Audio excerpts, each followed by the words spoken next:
I sort of didn't realize I put this dumb question in the show sheet. Is the Lions' backfield being severely underappreciated by the national media? Yes. Easy answer, right? C. And for the international. I know for a lot of this conversation, we're going to be talking about David Montgomery, and we're going to be talking about the electrician. Shout out, Chef. That's the nickname, Chef. Shout out. Chef Talks Lions in the chat. I don't know if you're here, but he gave him the nickname the electrician. Maybe David Montgomery's the carpenter. The carpenter. But nonetheless, both of them, whether individually or as a tandem, seem to continue to be underappreciated. We said disrespected.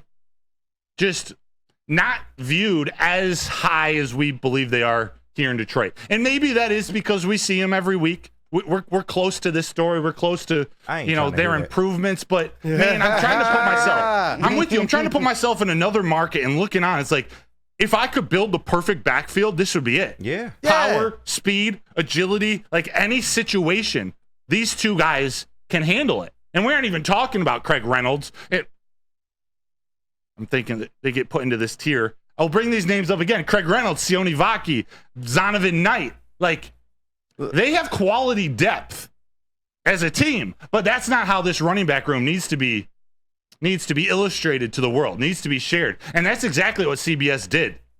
They came out with a list of 3 different tiers of running backs. You had a thoroughbred tier, tier 1. Tier 2 was the quality depth. Yeah. I'm so dumb, dog. I'm so quality depth. Quality depth. And then tier 3 was the up-and-comers.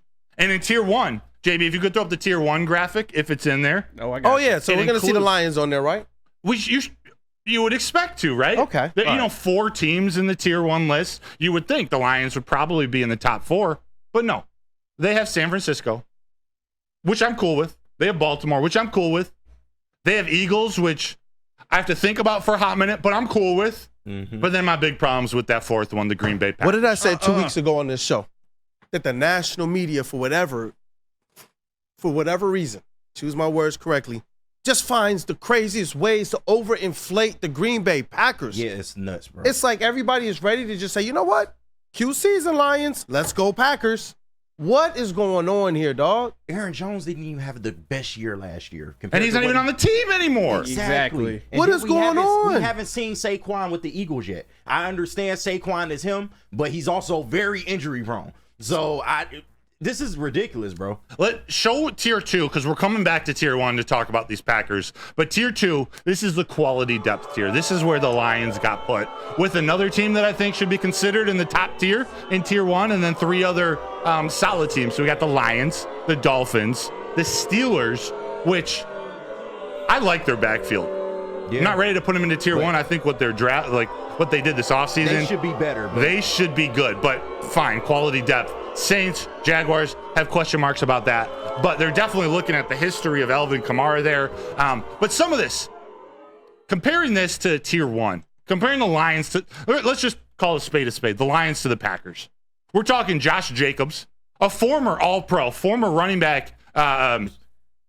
Well, he led the league in rushing yards 2 years ago with the Raiders, but he didn't last year. Yeah, he had a horrible year last year. Yeah, and who else do they have on the team? A.J. Dillon. Yeah, and he's not even their number 2. He's not even their number 2. Josh Jacobs and A.J. Dillon. And Marshawn Lloyd, a rookie who I really like, and I really like to Green Bay, but he's a rookie. We haven't seen him run yet. We don't know how he's going to be in the NFL, especially on a team that did nothing to the interior of their offensive line. And that's going to be a theme for all the NFC North teams as we get through them.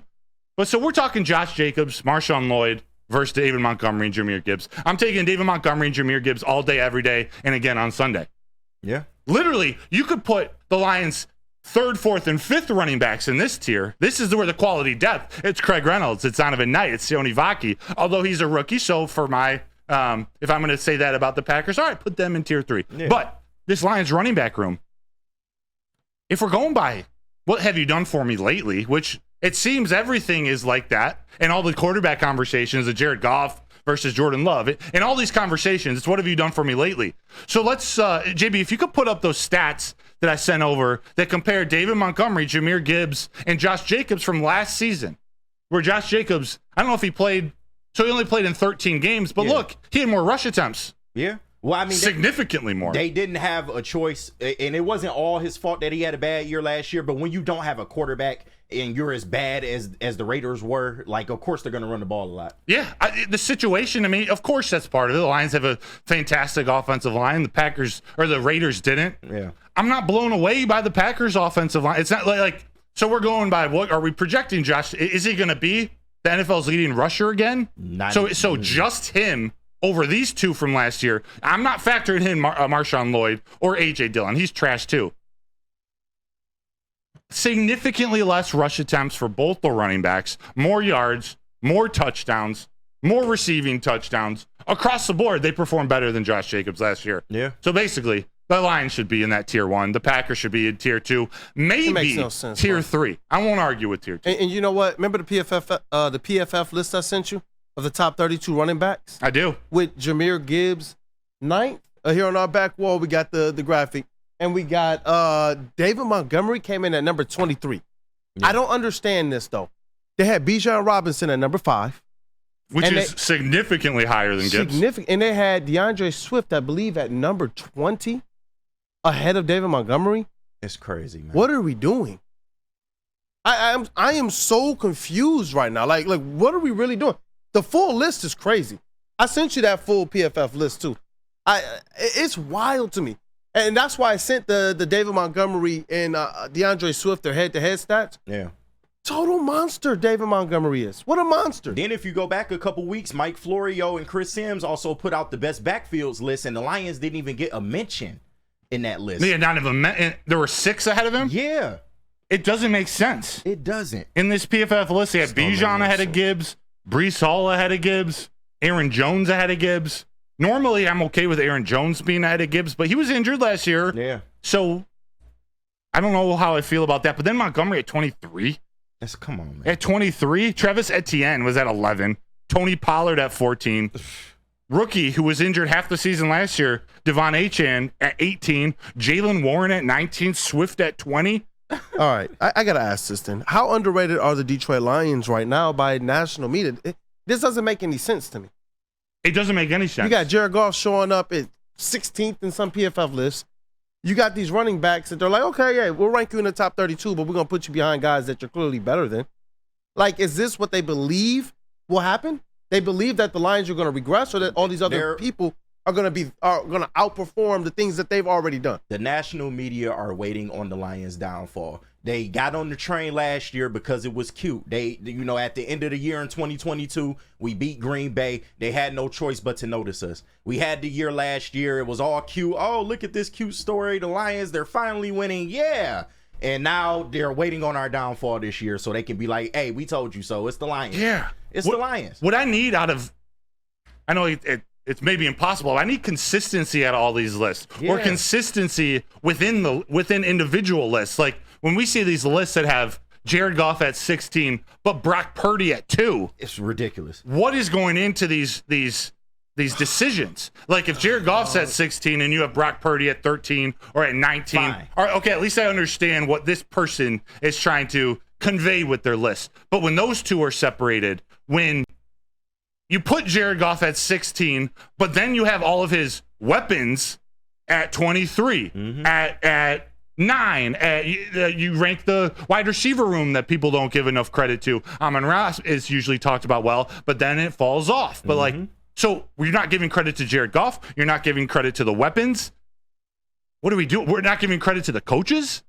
Like, what are we doing here? It's crazy. Shout out to Dante151, 1999 super chat. Boom! As always, man, you are. We love you, Dante. We love you, Dante. Love you, Dante. He said Jared Goff is basically like 50 Cent in the song "I Get Money." You know the lyrics in that song. I get money. Money. Just changed New York to Detroit. Hell yeah! Shout out to you, Dante. That's our guy. That's our guy, JG. So we'll end with this. I'm gonna go around. Oh, we can do it as a group. Let's rank the NFC North running backs individually. Okay. Individually, who are we putting at number 1? We got Swift, Aaron Jones, Josh Jacobs, Jahmyr Gibbs, and David Montgomery. I think those are probably the top 5. Yeah. I don't think you guys are going to pull out. You can argue Jahmyr Gibbs. I would put Monty 1 just off of stats and recency bias. I'm putting Monty 1, but Jahmyr Gibbs right there at 2. I didn't was even know gonna you were go- going to start with that. That's a realistic thing. Like, we don't all have to go Lions at the top 2, but it's not outrageous. That's not an outrageous statement. Sorry, I'm going Lions top 2. I'm going Gibbs at 1, though, and I'm going Monty at 2. And it's because of the effect in the passing game and in the run game that I believe Jahmyr Gibbs is going to have this year. What Brad Holmes told us, he is a weapon. Yeah. That is who I know Jahmyr Gibbs to be. I believe his role this year, it's not necessarily going to increase, but I believe his opportunities will. Yeah. And we're going to see him. Because think about this. When we say David Montgomery with the stats, he got to play from the beginning of the season. Jahmyr Gibbs didn't and still crushed. Yeah. Now we know Jahmyr Gibbs figured out the NFL, and he's starting this year from game 1 on the field. Not having to learn, not having to take it slow. Jahmyr Gibbs is going to have a hell of a year. Straight up. Yes. And then when you look at Josh Jacobs, he's not even technically a better back than Aaron Jones. I'm taking Aaron Jones over Josh Jacobs. At 3rd, yes. Josh Jacobs is probably 4, maybe 5. Maybe 5. But absolutely, Aaron Jones, if he stays healthy, he's a better back than Josh Jacobs is. Like, flat out. And I'm taking David Montgomery over DeAndre Swift. Mm-hmm. Yes. And yet Swift is last because we already did that. we did this. We know this story. If he stays on the field, fine. But that's the biggest issue if he stays on the field. I mean, bro, the Lions took David Montgomery over DeAndre Swift. Yeah. And now DeAndre Swift is going to David Montgomery's old team, where everyone is questioning how good David Montgomery was with the Bears, but we all know that was because of the offensive line. Exactly, and he played with the Eagles last year. He had a great year, but this is a downgrade in terms of offensive lines. Yeah, For now he's getting paid more than Montgomery. So I'm picking Jahmyr Gibbs first. I think every NFC North GM, if they were drafting today, would select Jahmyr Gibbs first, especially with this Detroit Lions offensive line. Yeah. To be honest, I'm indifferent, 2, 3, 4. I would put Aaron Jones ahead of Josh Jacobs. I have no problem putting David Montgomery over both, but I'm going to put David Montgomery 4th just because I think he's in the best situation. Like, I would take him 2 if it was the Lions picking 2. I hear you. Put him behind this. But Monty not getting enough respect in my eyes. He's not. He's not. Again, I have no problem with him going at number 2. I'm just, for the sake of this, I feel you. I'm gonna channel some of the success that Aaron Jones and Josh Jacobs have had in the past. But I'm still, if we're drafting to build a team for today, if we're starting a team today and we're drafting, I'm taking Monty over both those 2. Yeah. Hey, Swift is 5th. You know what? Shout out to Mike Reed. He just gifted 5 Uber Sports memberships. Man, I love this chat family. Mike Reed, you're the dude. If we're going by, like, right now before this season starts, I have Aaron Jones at 2 and I have Monty at 3.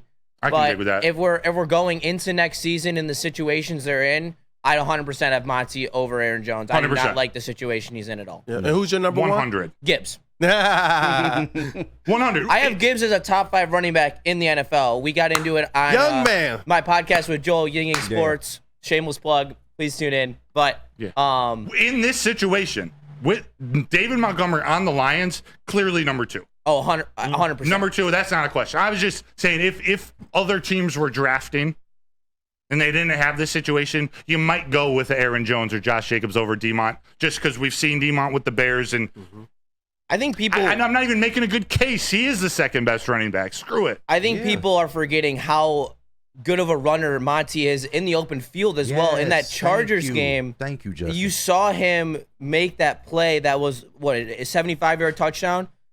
That's something that people think Monty just is a 4-yard get it back, but he also has that explosiveness that he can take it to the house from a long distance and hit a home run. Thank you, Justin. He is a complete back. Short yardage, big gains. He can catch the ball out the backfield. I know that's not necessarily his specialty, but he can do that as well. Like, he does it all, man. And last year, he really showed the NFL what he can do if you put a solid, competent offensive line in front of him. But even in Chicago, he was bordering 1,000 yards. Yeah. He's not getting enough respect to me. I'm sorry. Yep. And what did Monty say when he got here? He was like, you know what? From the outside looking in before, it was like, I don't ever want to go there.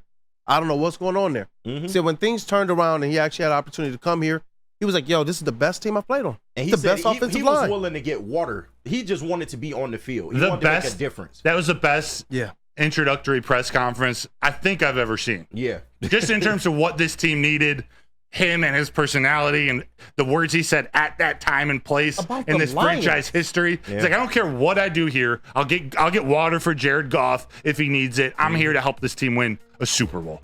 You know what? Okay. All right. Insurance, baby. I love it, man. Whether it's David Montgomery has insurance to Gibbs, Gibbs has insurance to David Montgomery, Craig Reynolds, Sione Vaki, Zonovan Knight. They got insurance. They got quality depth. That's the one thing I agree. Not putting them in tier 2, but the fact that the Lions have quality depth.